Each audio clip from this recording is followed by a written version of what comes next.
Good morning, everybody. It is Friday, uh, January the 12th. It's Dr. Rick dropping in on you. I'm not going to be long. As I said earlier this week when I shared with you guys, I am bringing in the back end of my annual mental health sabbatical. So I've sort of been on the down low. Plus, I've been a little under the weather. On top of it, battling an respiratory infection.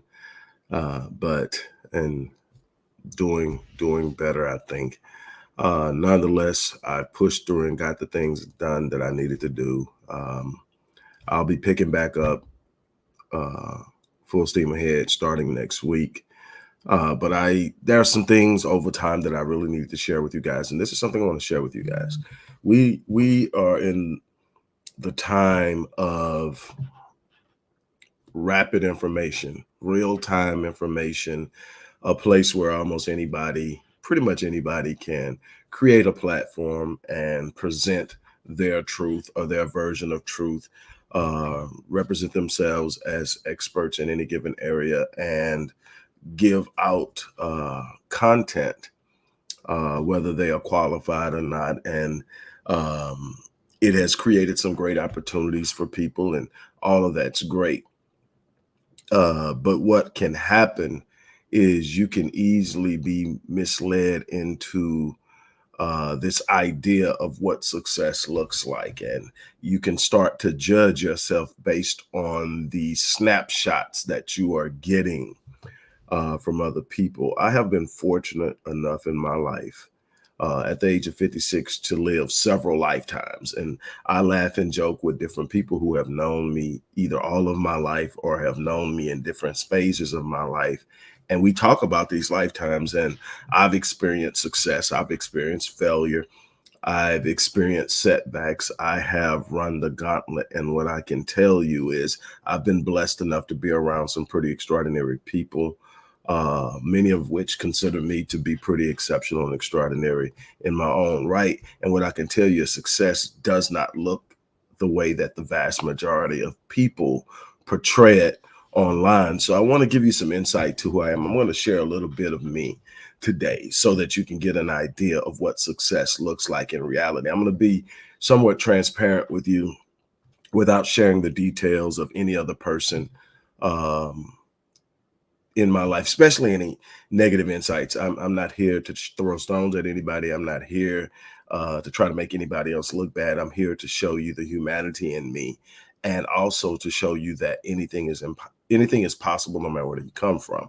I was talking with someone who grew up in the same place I grew up in, a little bit younger than me, but grew up in the same place. Matter of fact, a couple of doors down from where I grew up, and we were just talking about where we came from. And sort of marveled in it because you can get so caught up in where you are, you lose sight of where you came from. And the first thing I do in measuring anything is I look at where I started, I look at where I came from, I look at what went on, and then I look at all of the people who were there with me and the percentage of those who made it out and did better, and the percentage of those who have come to the level that I've come at. And my level, in any way that I measure it, whether it's in academia, whether it's in uh, business ownership, whether it's in finance, whether it's in relationships, whether it's in whatever, all of that is subjective solely to what I consider to be successful. Um, Earl Nightingale once defined success as the progressive pursuit of a worthy goal. In other words, when you are moving towards something that means something to you, you're successful. In other words, the moment that you decide that you are going to push towards something and you make a move, you're successful. That's a successful step. I think we tend to measure our success based on benchmarks and goals. So if we haven't hit the goal, we're not successful. No, the goal is a measuring mark, it's something to aim at. Growth takes place daily, growth is successful. And so that's the way I judge myself. But let me tell you, I grew up in a inner city community in Houston called Clinton View. Clinton View is the poor section of a larger park called Clinton Park. You can look at it that way, even though one side didn't recognize the other side, and there was often a lot of turmoil and tension. It's all the same, but it's separated by 610, which is this large freeway that goes around Houston. Um, and I grew up in the poor side of this, which is Clinton View. I saw a lot growing up, but let me tell you something. I was born to a 15-year-old mother. I never knew my father. First time I saw my father was at his funeral. I had all these things working, but I was reared by my great grandparents. My great grandparents adopted me, so they were my parents. So I'm literally being reared by my grandmother's parents. Um, it came with a lot of benefits of wisdom, history, a certain level of values and standards that you didn't necessarily see in younger parents. Uh, I definitely had the strictest parents, came from the strictest household. Um, and so I was handled differently, but more was demanded of me, but also more was expected, and I was always told I could. So from a very early age, my grandmother noticed that I had an incredible ability to remember things. Turns out that I had what is known as an eidetic memory, often referred to as a photographic memory. I just remember stuff. I literally process things differently, and it allows me to remember a lot of things, way too much stuff. Um, and anyway, she early, like 2.5 years old, took me and took the Bible and opened the Bible up at Genesis 1. And she, in the beginning, God created, and she would point at each word and she would make me recite it. And so I literally learned how to read. And she did 1 through 3, Genesis 1 through 3, which is the story of the creation. And I literally learned how to read through word recognition before I ever engaged in phonics, which I eventually did so that I can learn new words. I knew how to read from word recognition. So if it was in the King James Version, chapter 1 through 3, if it was a word in there, I knew it, and I would just start reading. And then if I came across a word I didn't know, I would ask. And eventually I learned phonics and I started to sound out stuff on my own. But we're talking at 2.5. I could speak very clearly. From what I understand, I was walking at 9 months, potty trained at 9 months. And so I was precocious as a kid. I learned a lot. Anyway, at 3.5 years old, I had learned this. I could recite it. My grandmother taught me how to recite it uh, with passion. She taught me how to raise and lower my voice at different points to deliver the message and give it power.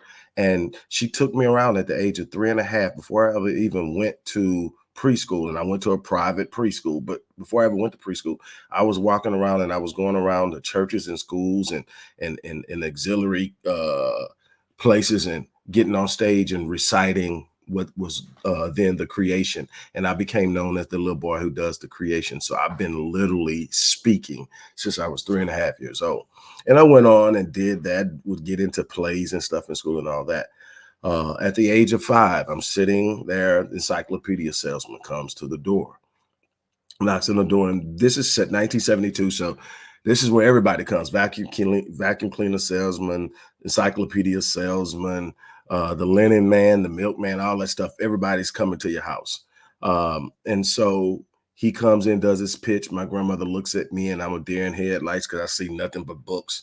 She buys them. Between the ages of 5 and 10, I read the entire volume. So when people start talking about what people can't do, this whole Cat Williams thing and what can't be done, let me tell you, the only thing that can't be done is what you believe can't be done. Socrates once said that he who believes he can and he who believes he can't are usually both correct. If you look at the things that you're doing now, matter of fact, watching this video at one particular point in time, it was absolutely 100% certain belief that this was impossible. This couldn't happen.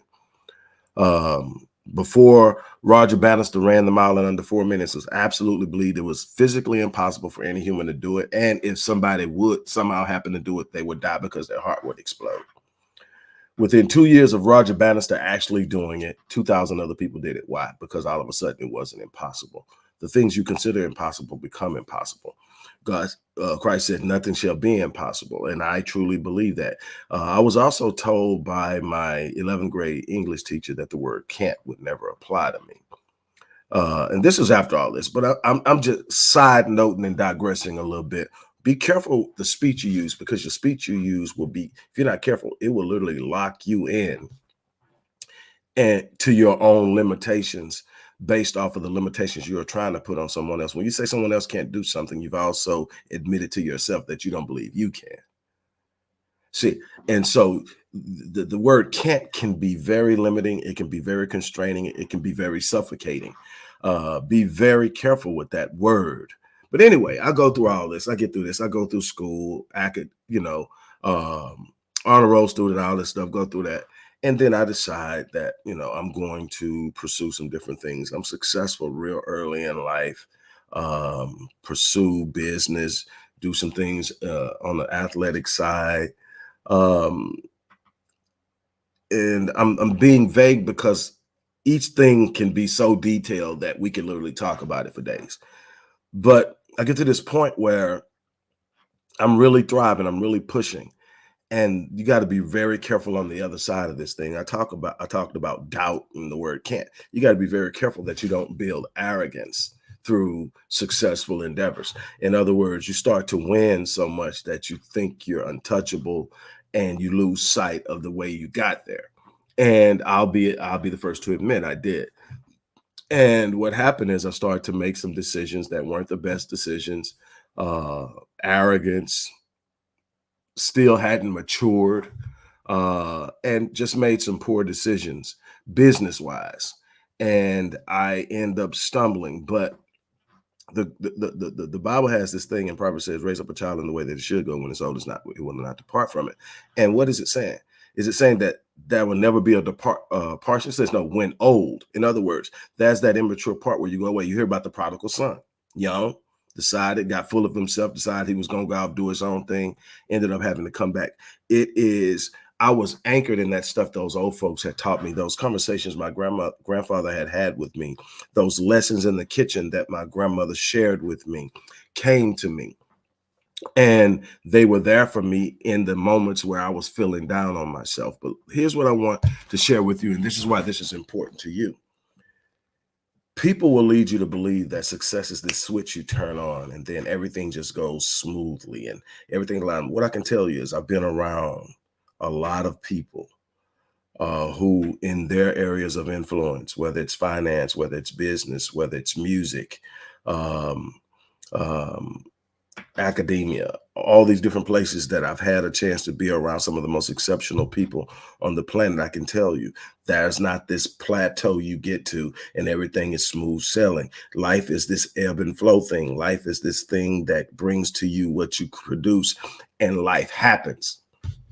One of the things that I had to learn is that there wasn't enough books for me to read. There wasn't enough courses for me to take. There wasn't enough experience for me to consume in others and the elders that was going to stop life from lifing.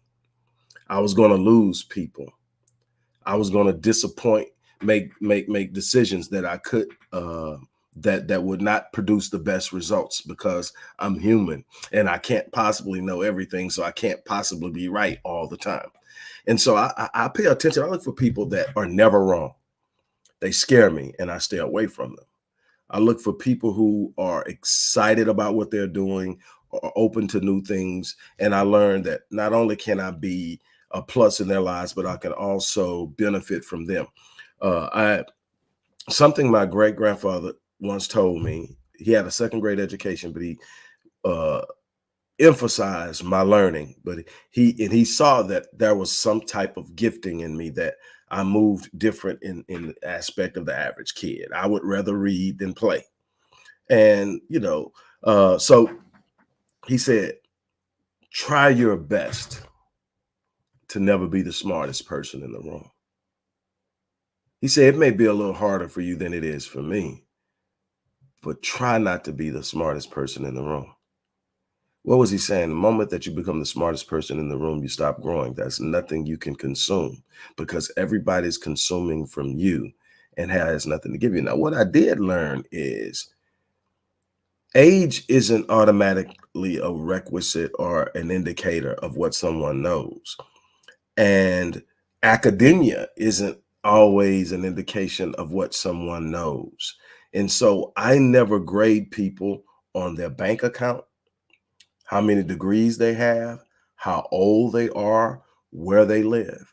I simply open my heart and I listen because I've been blessed by children. I've been blessed by homeless people. I've been blessed by high school dropouts, and I could go on and on. But what it's done is it's given me this unbelievable scale of observation of how people move and what matters to people. And it allows me to help people, but it also reminds me of my humanity and my responsibility. Now, back to this whole thing. In the 2000s, things are popping, man. I've got an international relocation business. I got a moving company. I've got a personal fitness business, which is still in play. I'm actually competing as a professional sprinter. I mean, I've got so many things going on, and I'm at the top of my game. I'm hanging out with the who's who. We're doing all this stuff, and I make a few decisions and that come back to bite me in the butt. Things start going bad.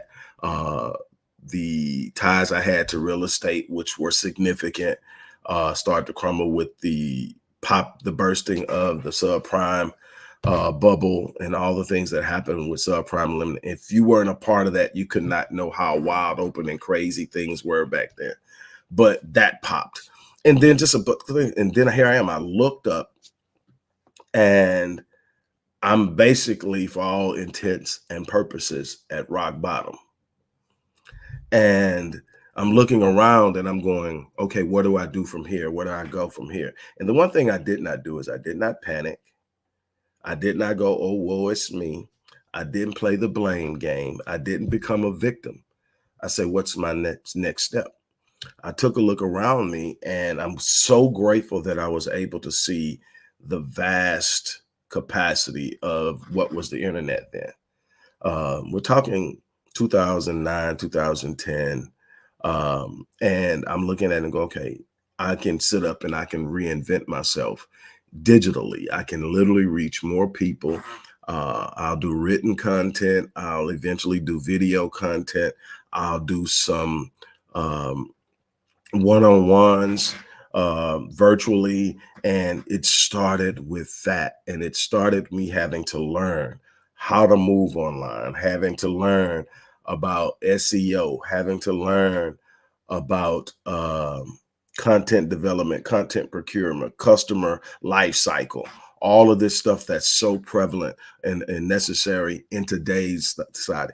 And then how to build a site, how to create landing page, all these things. I did it one step at a time. I just decided I'm going to do this. And I look up and one day I get contacted by a company called First Choice Lighting out of the UK. And they said, we've observed a lot of your written content, and we would love for you to write our entire product line's description. When I say entire product, we're talking thousands of products. So this ended up being a couple of years. And they brought me in, and then I did all the revamp. And then there was a furniture store out of Sydney, Australia. So now I have international clients. And it's a small thing, but you have to talk to yourself and remind yourself what you're doing, because what you do is you get caught up in the scale of it as far as the finance and not realize what you're doing. Literally, I had to tell myself, look, you've gone global. Do you realize your clients are not in your country? And this started off as me simply reinventing myself to rebuild what I had lost. And instead of licking my wounds, I recreated an entire situation, and I did it. And I kept going. I kept doing the blueprint. I signed up with platforms like Hire Writers, Writer Access, Text Brokers, Constant Content. And I build a rapport there and built clientele there, picked up new clients. Then I really got going in the field that I am passionate and loved about, but I had to do what I had to do to create revenue streams. But I finally got into my vein of talking to people and helping people, went viral and went international on that. I have clients now that I work with as a life strategist, life coach, performance psychologist, and therapist in Australia, in South Africa, in different places in Europe, including Sweden, Switzerland, Ireland, the UK, um, in certain parts of the Caribbean, and obviously in the UK, and I mean in the US and Canada. But it all started from me sitting up and saying that I was going to rebuild myself. Now, let me reframe this for you before I close it out. With all that, that wasn't this aha switch that went on. That wasn't this, okay, I figured it out, here it goes, and then there's this rapid ascension, and here it goes.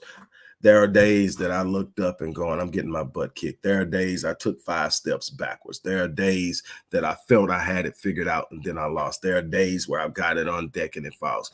I have had I've had my predominant uh, revenue generator, which at the time represented 80% of my revenue, taken away in one day.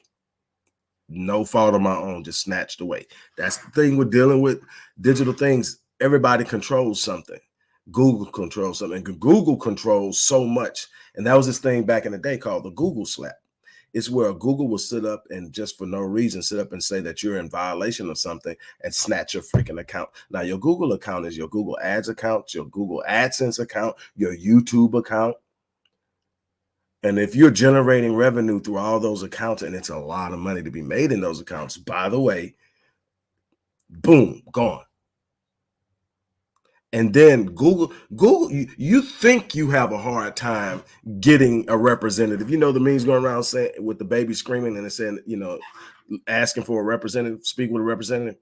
Try getting somebody online with Google. They're so freaking huge. They are the juggernaut of the internet.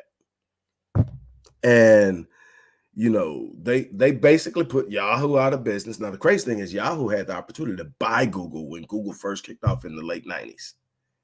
And Yahoo balked on it. Yahoo balked on it to the point that they ultimately went out of business. And so, but Google is a monster. And if you're going to play, you're going to, in some way, deal with them. And so you got to know how to manage it and move. But if you could, they've got so many different tools that you need to learn how to use. I learned a lot of my SEO, especially when it came to long tail keywords, from using the Google Keywords tool. Look, so anyway, I'm going through this. What I'm trying to get you to understand is there's been no time in my progression that I have looked up and that's just been smooth sailing. That's not real true life. I have had the pleasure of sitting down and interviewing billionaires, especially when I wanted to build the Path to Generational Wealth course. I literally chased them down until I finally got a square.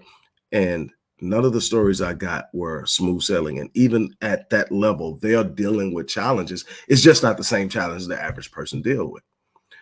I didn't realize that you could be a billionaire until I sit down with these people and have cash flow problems, because that's not how the average mind thinks. The average mind thinks, if I'm a billionaire, I got $1 billion cash laying around. The truth of the matter is, the more astute you become about money, the less cash you have laying around. And when I say laying around, I'm talking bank accounts, checking accounts. Your money is in something that's working for you. Your money has a job. The more you understand that your money needs to be working for you, it needs to be invested in a business. It needs to be invested in somebody else's business. It needs to be invested in some type of appreciating asset, whether it's a stock, whether it's a bond, whether it's precious metals, whether it's insurance assets. It needs to be invested in something. It doesn't need to be laying around, because inflation alone is destroying your money if it's sitting in a bank account. Because I guarantee you, the average checking account interest rate, if you're getting an interest bearing checking account, most banks aren't, but even your interest bearing savings account isn't paying at a high enough rate to outpace inflation.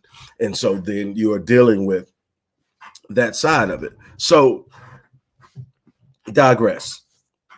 I went through all these things, setbacks. I failed in business in the sense that something I wanted to happen didn't happen when I wanted it to.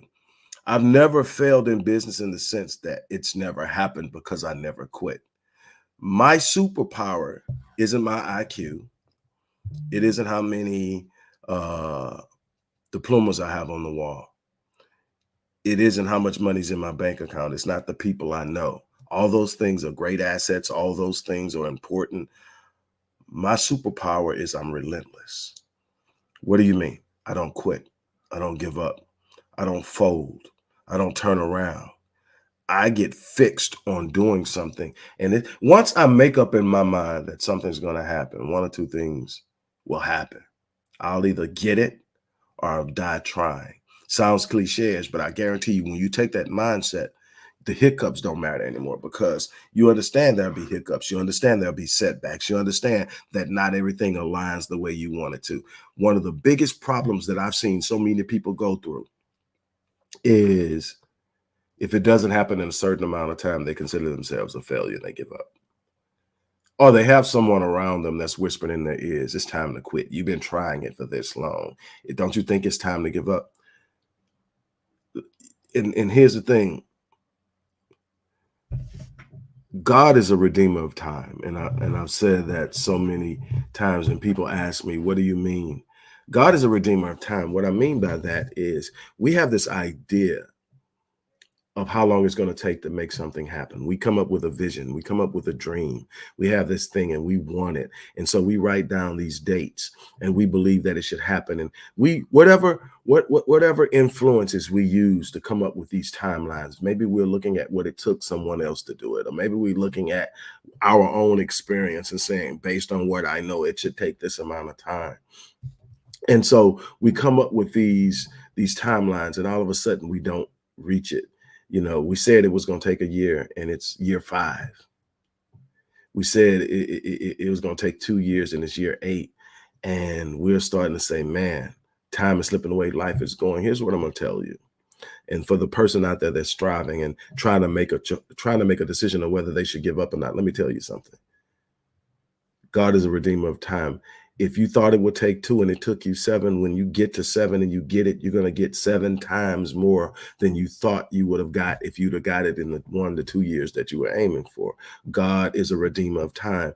God, in other words, here's a problem that I see a lot of people. They don't take into consideration the gestation and germination period of the seed of faith that they're planting in order to obtain something. What do you mean by that? What I mean by that is, the greater the plant that you're growing in the way of your vision and dream, the more the seed has to germinate. See, if I plant a rose bush, is going to produce unbelievably beautiful flower in a relatively short period of time. I can expect it to sprout within a certain amount of weeks. I should see something. However, if I'm planting an oak tree, and something that's going to literally live hundreds of years and provide shelter from my family for years and provide spaces for memories and for years, I'm going to plant it, and it's going to take a lot longer for it to germinate, a lot longer for it to gestate before it starts to produce the fruit. Sometimes your vision hasn't had the opportunity to germinate because your vision is huge. Your vision is big. The thing you desire is bigger than the time frame you gave it to come into fruition. You've got to trust that if you're doing something of value, you're doing something worthy of your time, your energy, and effort. If you can look up and you're a better person today than you were a year ago when you started, then you're on the right path. Is it growing you? See, that's the other thing.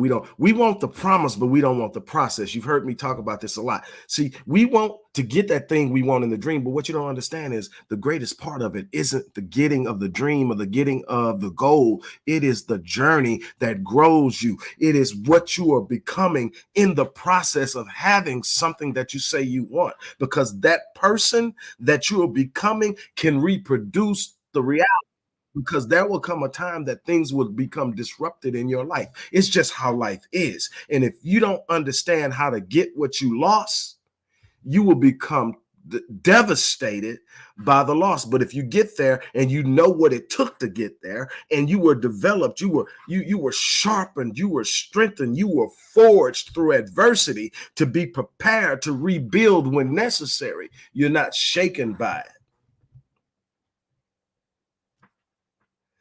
I'm sharing this with you because the internet and social media will have you feel you either on or you're off. You ain't got it yet, you ain't gonna get it. I'm here to tell you, fix your mind on something, anchor yourself in something, believe in it, be a blessing to people along the way. Don't wait till you get there to bless people. Bless people.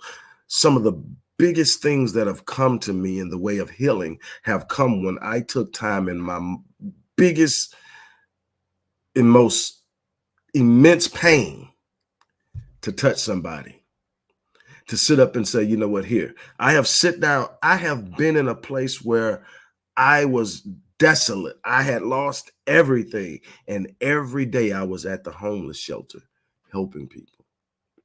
Very few people even knew it. But I was there pouring out, not knowing what I was going to do when I left, because that's how bad it had gotten. But see, I believed in my destiny. I believed in my vision. I believed in God's design and what it represented in my life. I believed that. And I told God when I got to this point, I told God, real simple. It wasn't a long, drawn out conversation. It was just wake me up and I'll answer the bell. That was it. I didn't go take me out of this. I didn't go, oh, why me? I didn't go, you got to do something. I said, look, I've been around long enough to know that this thing is going to build something in me that's going to be immeasurable and invariable. Right now, I'm uncomfortable. Right now, I'm in pain. Right now, I'm going through something. But if you just wake me up, I promise you I'll answer the bell. I've been answering the bell ever since. It hasn't always been good, but I answer the bell.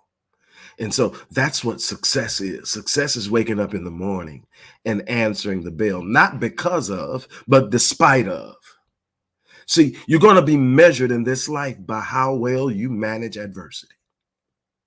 People will love to show you the highlights of their lives, but they shield and put a veneer over the struggles, and it sends a thwarted message that some people just have favors and other. No, no, no, no. You're gonna have to push through that thing. I'm here to tell you from somebody who's been through it. I've known some pretty successful people. I consider myself to be successful, and I'm gonna tell you, this life will hit you. And if you are not prepared for it, it will take you out. Conversely, if you are prepared because you believe in God, you believe in yourself, you believe that anything is possible. Oh, don't tell me you can't. Can't don't live here. But if you believe it's possible, you'll sit up and you'll take that blow. And you'll be like Della Reese when Eddie Murphy gave her that gut punch on Harlem Nights. Rise up and get ready to go, because you understand it ain't over. If you are still breathing, you are still in the fight. I'm going to say that one more time. If you're still breathing, you're still in the fight. Stop measuring yourself by what someone else is showing you. Measure yourself against your potential. Measure yourself with the compulsion of your faith. Stand in there and say, no matter what, I will not quit. No surrender, no retreat. Don't you dare give in. Life is going to hit you. You're going to lose loved ones. Some are going to pass away. Some are going to walk away. Some are going to come in and cause more harm than good. Trust God. Make the right choices. Manage your circle. Learn to remove the people who don't belong. Learn to embrace and appreciate the ones who do.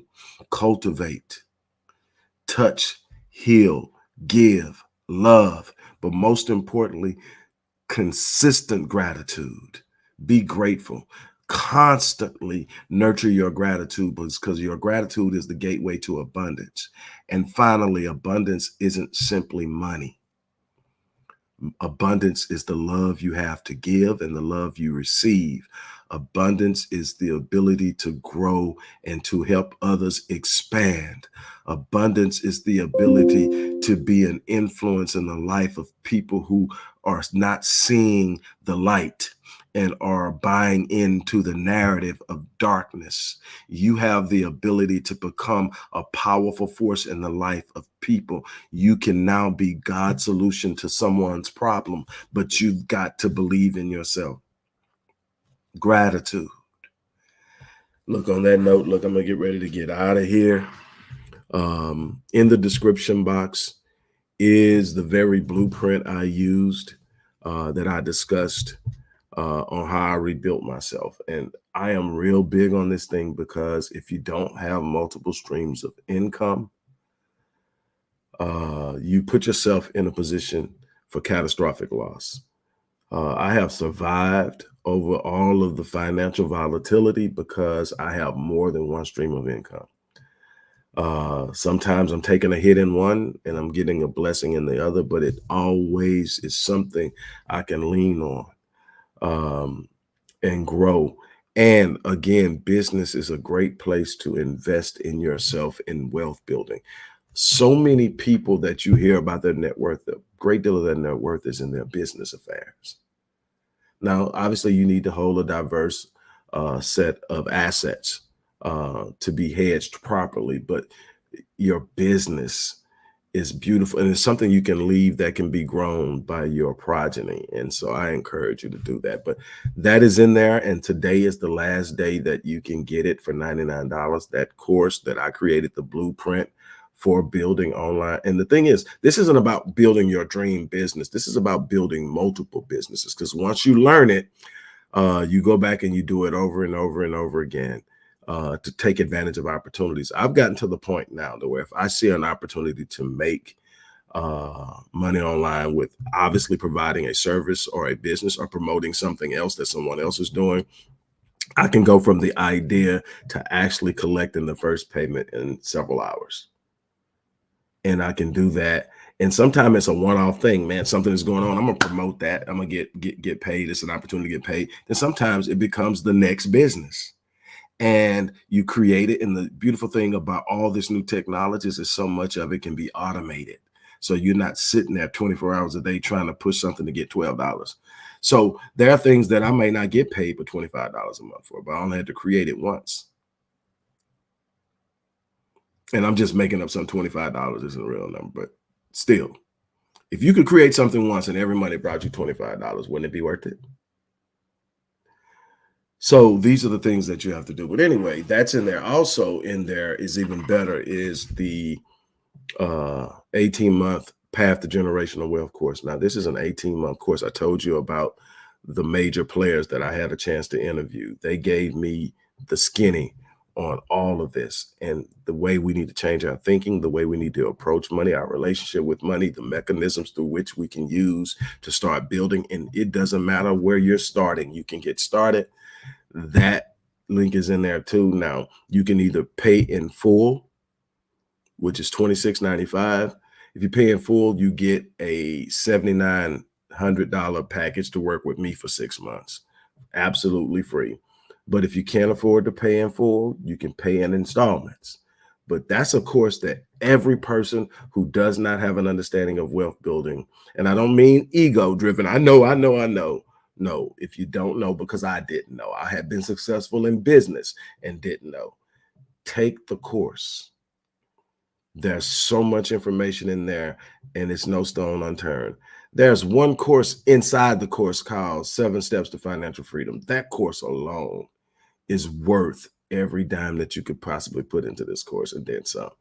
And that's that for that. But again, I just want to share with you what it looks like. Success isn't this pretty little field you go play in after you do a certain number of steps. Success is consistently waking up every day and answering the bell.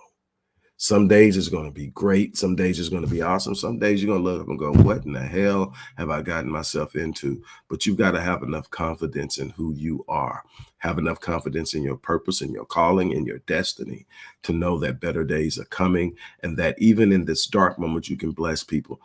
Even during the time we were preparing to lay moms to rest toward the end of this past year, I was consistently reaching out and doing things to be a blessing. Why? Because that was the way I was healing. it's so much healing in giving and touching and being. And if I didn't send this message, I want to send this message as I get ready to get off of here. Give yourself permission to be in process. Give yourself permission to be human. Don't make it an excuse, but understand you're not gonna just run through this and make it up. You're gonna even when you just killing something else, there's gonna be some weakness and crack and crevice and orifice over here that's gonna open up something and you're gonna feel the negative flow. Be okay with growing. Just don't be the same person this at the end of this year that you were when you started this year. And the way you change that is by every day waking up and committing yourself to being a better person. On that note, I'm gonna get ready to get out of here. As I always say, I live my life on full so that when I leave this place, I die on E. And I challenge you to do the same thing. On that note, I'm out of here. You guys have an unbelievable remainder of your day.